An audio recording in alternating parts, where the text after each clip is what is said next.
Sorry about that, guys. Are you serious? Are you serious? Things are getting very, very intense, and I have breaking info coming into me from one of our government insiders. Plus, I just did a video over at Patreon that I received from one of the other government insiders. So this is some critical information. Let me share it with you. First, a real fast shout out, if you don't mind, for www.pastorpaulgold.com. That's www.pastorpaulgold.com.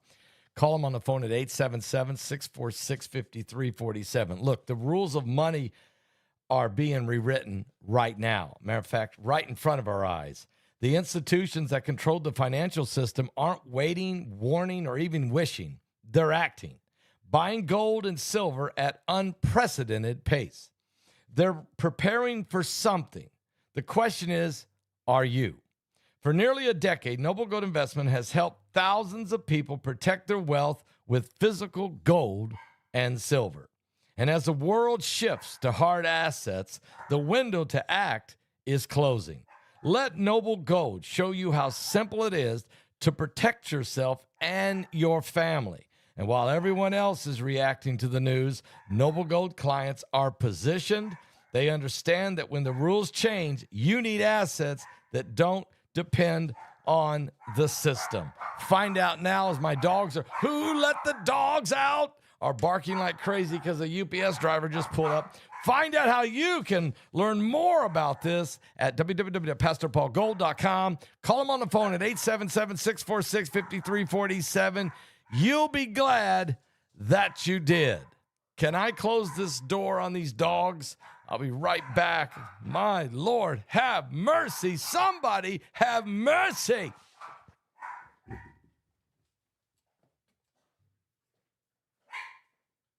Stop. Stop it.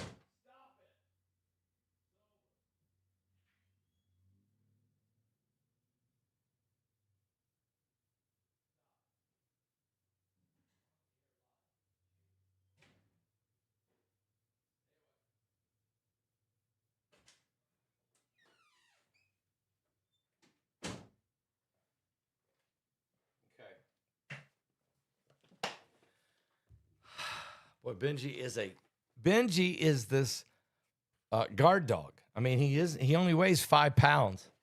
He's a papillon from France. Oh, bless his heart. But he's on top of it. All right. Anyway, and Bobo joins in. Okay. Let's get right to it. There's some critical information we're getting right now. Kitties are growing crazy. The kittens are jumping around. Somebody needs to take these 5 little kittens off my hands. Are you serious? They're eating now. They can use the litter box. They're jumping around everywhere on the lanai. Oh, no, we need somebody to take them. All right, I got some breaking news, okay? This is very urgent. Just came in from one of our government insiders. There was an emergency meeting between the United States and Israel this morning at 7 a.m. our time, Eastern, 7 a.m. Eastern, moving 4 additional F-35 fighter jets from the United Kingdom to the Persian Gulf. The maritime traffic jam happening right now on the Straits of Hormuz is serious. And the Iranian Revolutionary Guard is really a problem right now, and they need to get their act together. The talks were a complete failure. I repeat, the talks between the United States and the Iranians on a nuclear deal, and it's not just a nuclear deal. You can't have nuclear weapons ever.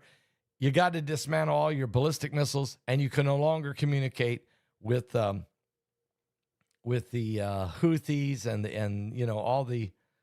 Hang on a second. This literally looks weird. Can I fix that? Lord. This looks weird. Okay. You got to stop all this it's over. Well, anyway, the talks was a complete failure. Phase 3 is now in play. Israel is committed to assisting the United States to get the ugly job completed.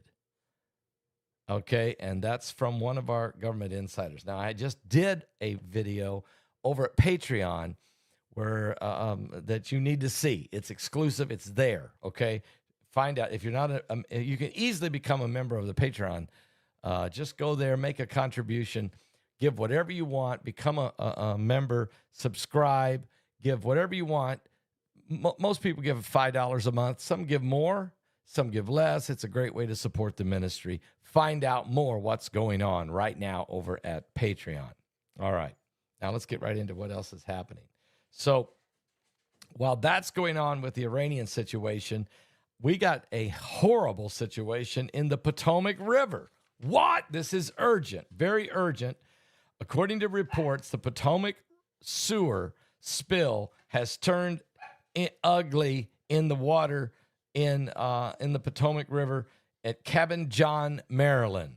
One of the largest sewage spills in U.S. history has just happened, and now it's turning into a political fight between the federal government and the local officials. You're not hearing anything about this, but the water is polluted. I mean, it is nasty.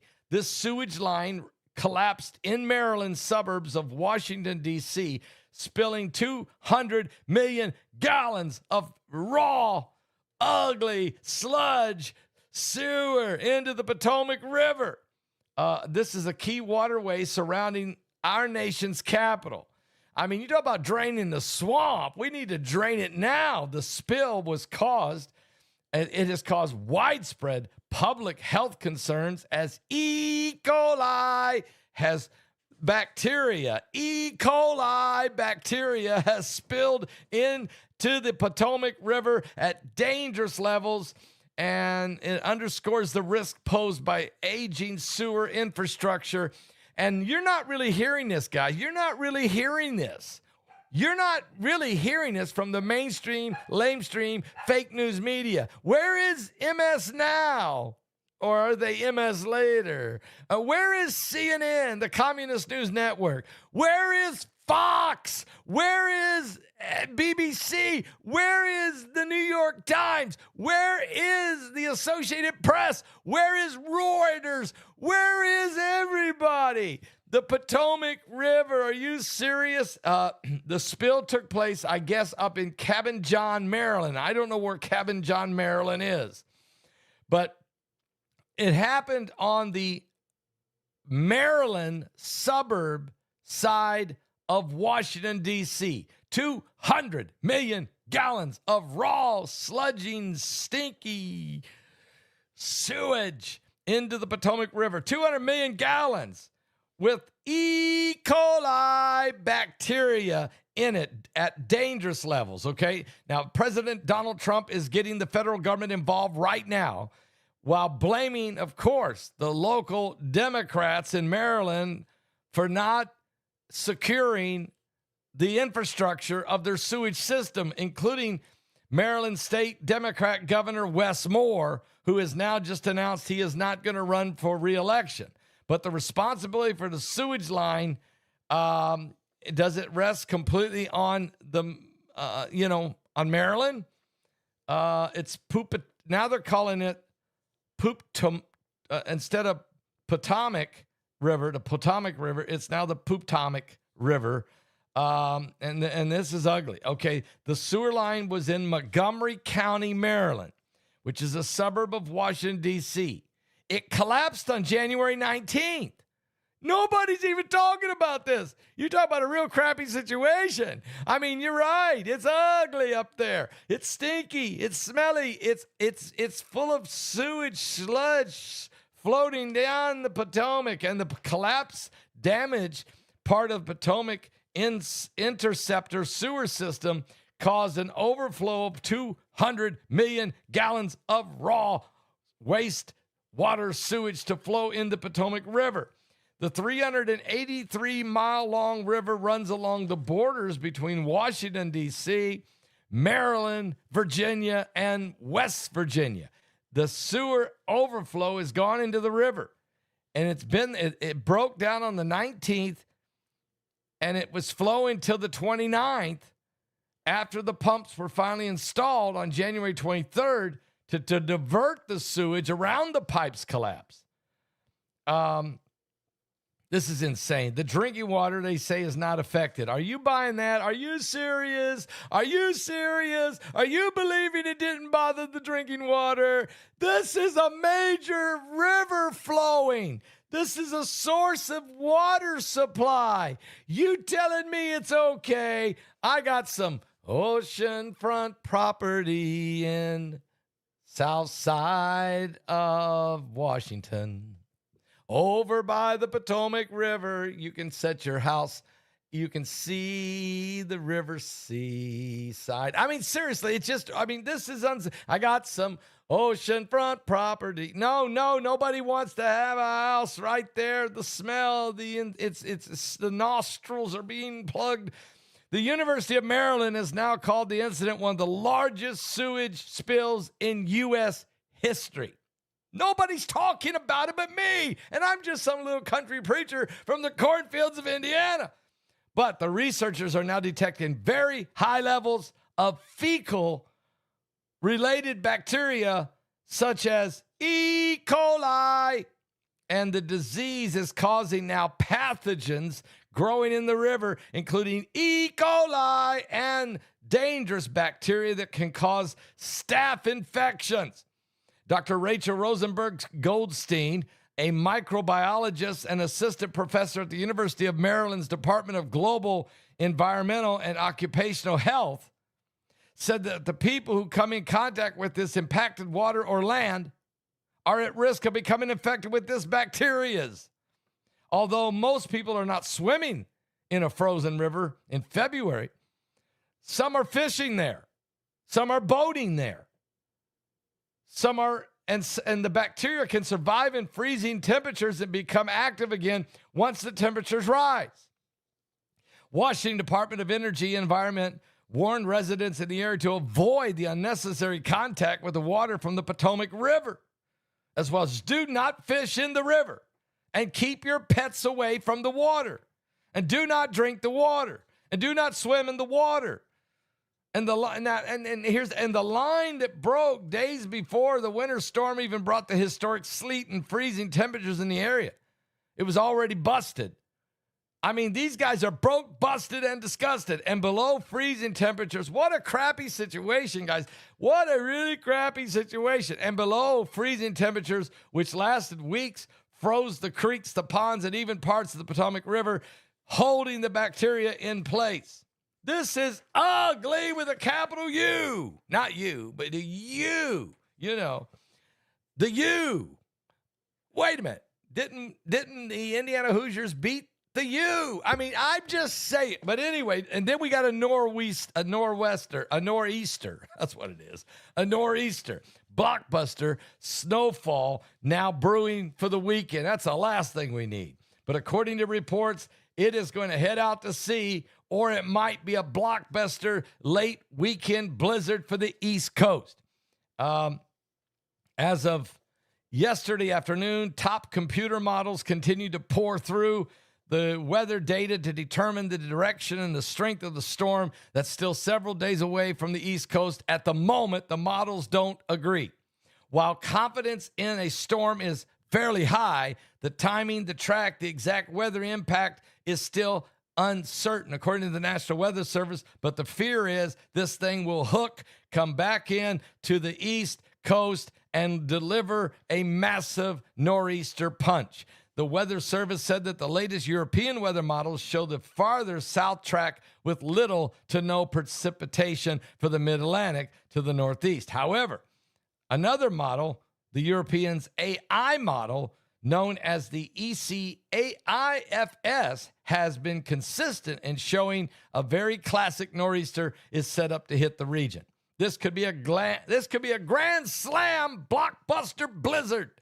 And one of the forecaster, weather trader, meteorologist Ryan Maw, is sent an email to the USA Today. He said the odds appear to be increasing for a major nor'easter with the potential for a blockbuster snowfall. A major storm is likely to develop out of the southeast U.S. and emerge off the mid-Atlantic and either head one, east out to sea, or two, snuggle up nicely off the New England coast. resulting in I-95 corridor becoming a massacre of snow. He said the models should come in agreement. This system is 5 to 6 day time frame. The predictability, of course, of a track would be kind of hard, but I can understand it. I've read these before. And he said, this thing looks like a lock-in blizzard that will hit the East Coast. Of course, it's lurking right now. It's lurking. It has potential. The storm could hit Sunday, February 22nd, or Monday, February 23rd, as the potential to bring significant snow to a large area of the northeastern United States, including New York City, Boston, and Philadelphia. Now, some of the reports online are saying the storm still off the coast of the British Columbia in the eastern Pacific has the potential to bring more accumulating snow to parts of the Northeast. Later this weekend, the situation is complicated and is now certain to bring snow to the big cities along the I-95 corridor. So I want everybody to stay tuned, okay? Because we're going to get more information about this possible blockbuster blizzard that's coming. Speaking of storms and skiers missing, we got 9 backcountry skiers missing. 6 had to be rescued after a horrible avalanche near Lake Tahoe. After 9 skiers disappeared following an avalanche into the backcountry of the Nevada country, officials are set to speak today about the ongoing search. The Nevada Country Sheriff's Office said a group of 15 skiers were in the Castle Peak area when the sheriff's office received a report of an avalanche, and the group was made up of 4 ski guides, 11 clients on the tour with Blackbird Mountain Guides. It was a massive avalanche. Again, 9 skiers are missing. 6 people have been rescued. The Blackbird Mountain Guide said the group has been staying at the Frog Lake since Sunday and was in the process of returning to the trailhead at the conclusion of a 3-day trip when the avalanche occurred. The leadership team at Blackbird Mountain Guides is working in full coordination with the Nevada Sheriff's Department and Nevada County Search and Rescue to try to support the ongoing rescue operation. The company said Blackbird Mountain Guides is in direct contact with the emergency contacts of the affected clients and guides and is providing them with regular updates as verified information becomes available. Now, according to KCRA's Channel 3, Brian Hickey, he said he's done a lot of backcountry skiing on Castle Peak, but has not been to Frog Lake. But he said there's a very steep terrain in that area that is prone to avalanches. Nevada's county sheriff deputies and search and rescue team, along with the Placer County Sheriff's Department and the Tahoe Nordic Search and Rescue, along with Washoe County Sheriff's Office and Washoe County Search and Rescue and the Truckee Fire were searching for the missing skiers. There are 46 first responders involved in this effort, but we still are missing 9 skiers. This is a very serious situation. We need to pray for this situation. Now, President Donald Trump is certainly moving closer to a major war with Iran. As you guys heard me read the insider information when I first came on the air. Some of you may not have heard it, so I'm going to see if I can read it again. This just came in. Heidi just texted this to me. Came in from one of our government insiders. It said, let's see. Here's what it said. Emergency meeting took place today with the United States and Israel at 7 a.m. Eastern. During the decision was made to move 4 additional F-35 fighter jets from the United Kingdom to the Persian Gulf. The maritime traffic jam in the Straits of Hormuz has gotten very dangerous, and the Iranian Revolutionary Guard need to get their act together. Talks were a complete failure between the United States and Iran, and phase 3 is Israel is committed to assisting the United States to get the ugly job completed. Okay? So this is a very serious situation. That's coming from one of our government insiders. Plus, I just did a video over at Patreon that I got from a different government insider that is significant information that I cannot share here. Now, the reports about Trump and a potential major war in the Middle East is certainly being realized by the American public. Why does this matter? The United States military operation in Iran would likely be a massive, weeks-long campaign that would look more like a full-fledged war than last month's pinpoint operation to extract Venezuela's president and his wife, Nicolas Maduro. This is different. This is regime change.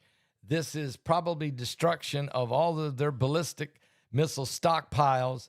Their maybe more bunker busting detonations of their nuclear facilities and decimation of the leadership of Iran. That's what I'm hearing. But the sources have noted that it would likely be a joint U.S.-Israeli campaign at a much broader in scope, more extensive for the regime than the Israeli 12-day war last June. I mean, big time. With the United States eventually joined to take out Iran's underground nuclear facilities. Such a war would have a dramatic influence on the entire Middle East and major implications for the remaining 3 years of the Trump presidency.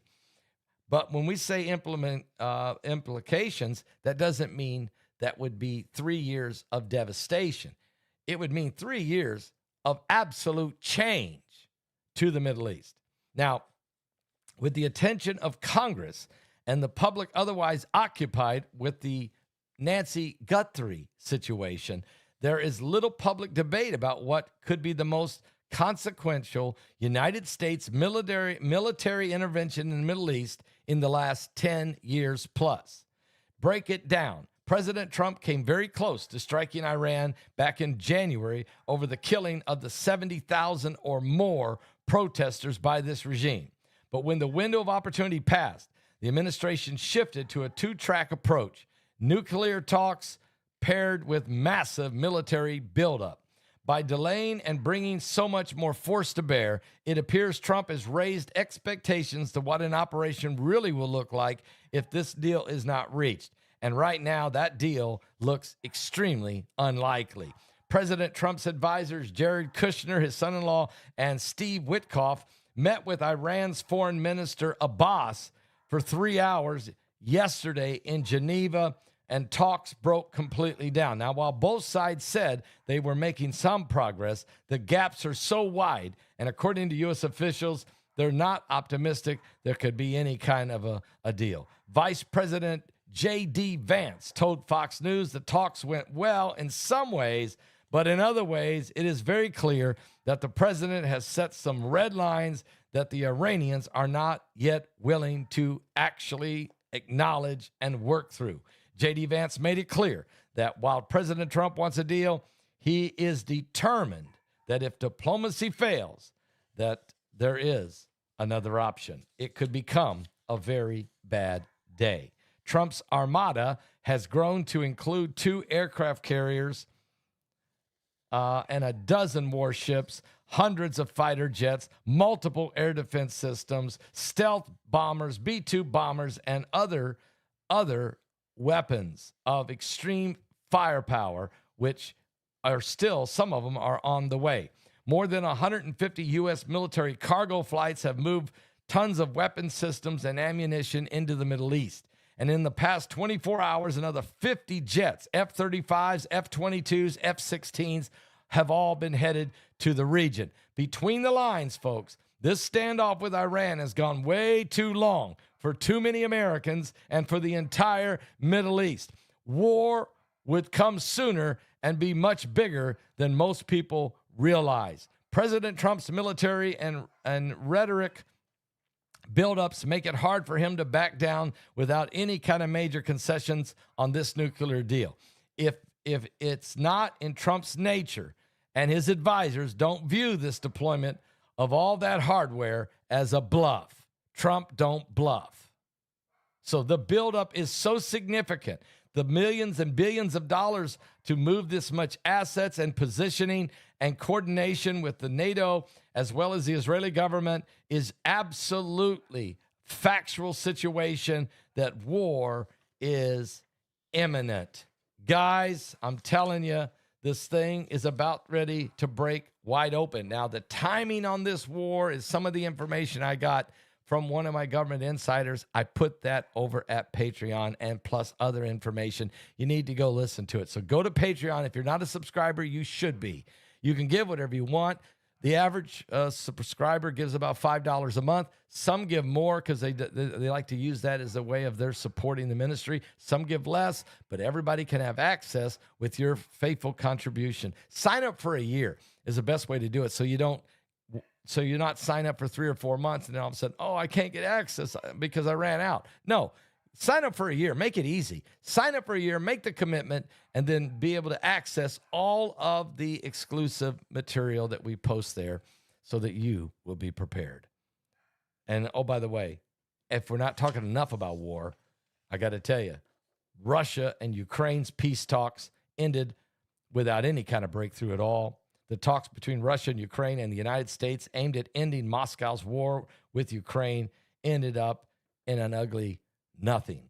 The trilateral meetings were held in Geneva, and they went on late last night, only lasted for 2 hours this morning, and U.S. envoy Steve Witkoff expressed some optimism over the talks, but both the chief Russian negotiators and the Ukrainians, Vladimir Zelensky, indicated they have difficult problems finding peace. And after the main talks concluded, Russia's negotiator Vladimir Medinsky returned to the venue and held a closed-door meeting with the Ukrainian side for about an hour, one-on-one. No details came out of that meeting. This thing looks, there's no end in sight. It's what Mike Around the World said in 2014. Once Russia put their foot into Ukraine, he said, they will never leave. It's 12 years later. They made the invasion in 2022. It's 4 years after that, and Russia shows no signs of leaving. None. Their objective is one: take the entire nation of Ukraine and fortify themselves, making a frontline build-up against NATO. The world's in trouble. This world we're living in is in absolute trouble. Jesus is coming. He's the only hope. Believe me, though, he is the best hope. He is our blessed hope. I don't know when the rapture is going to happen, but the things that Jesus said would be going on is happening right now. I'm going to India for a major crusade, 5 crusades. I need your help, please. Right now, go and make a contribution. I'm so scared for this crooked generation. Will you even find faith in the earth when you bring down revelation? Forgive us now the sins of our youth, worshiping the idols that knew everything but the truth. Teach us how to uncorrupt our minds. Show us now while we still have the time. We need you, Yeshua. Holy, holy, hallelujah. We need you, Yeshua. Holy, holy, hallelujah. We abandon everything to follow you, our King. We throw our gold and silver in the street. How much will we see before the fire falls?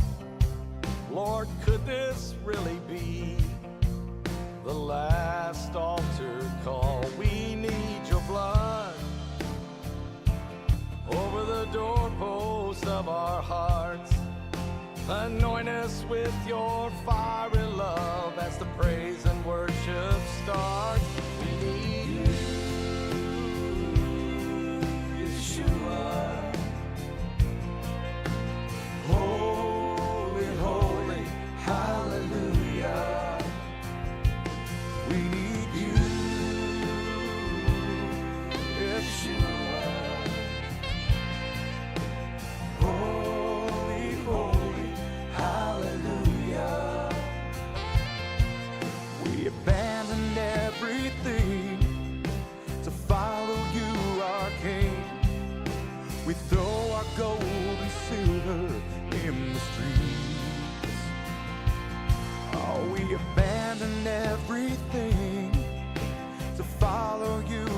King. We throw our gold and silver in the street.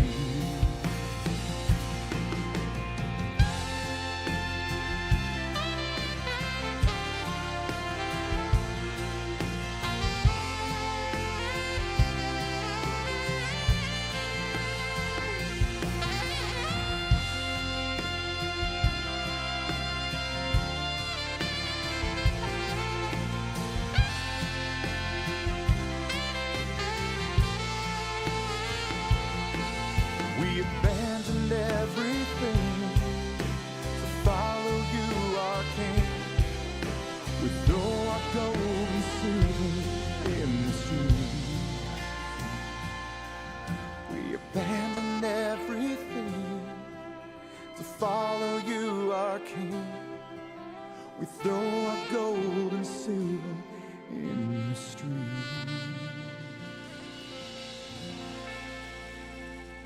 Yeah, it's getting crazy out there. Guys, I'll be back with more current world events. Now, listen, we do have this incredible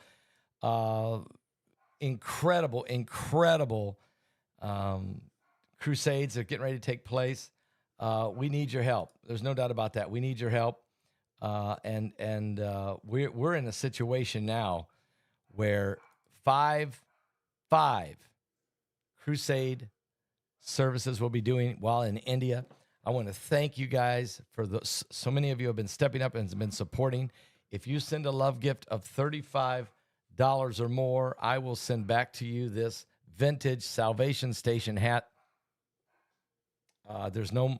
When these go, they're gone. I can tell you right now that I was just talking to Brock on the phone, and he'll be helping me tomorrow in a broadcast we'll be doing live from here. And we've got Brock back after 3 years of taking care of my mom and dad and Heidi's uncle, him and his wife, 24/7. We gave him a little break, and now he's going to be with me tomorrow, and he'll be working with me. But also tomorrow, his wife will be with me as well. Tomorrow, we're going to be packing up and shipping 65 of these hats out the door tomorrow. And that means we still got 35 left. If you would like to have one of these vintage hats, please make a contribution today. Go to our website right now. Go to our website right now. Izzy, I see you out there. I'll be right out. Go to our website right now and make a contribution, $35 or more, and I will send you the Salvation Station hat as long as they last. And then, so please. Your help is needed. And we are about 60, maybe 64, 65% of the way there in our funds we need. So we do need your help. We really, really do. If you can give $35 or more, I'll send you the Salvation Station hat. We need some folks that can give $100. We need some folks that can give $200 and $250. We need some folks who are capable to give $500, and if somebody out there that can give $1,000, this is greatly appreciated. And if you're out there, and I don't know who you might be, but if you can do something big, you could put us over the top in putting together these 5 crusade services in India, putting up all the tents, the stages, the PA systems, and feeding 25,000 meals, 25,000 people.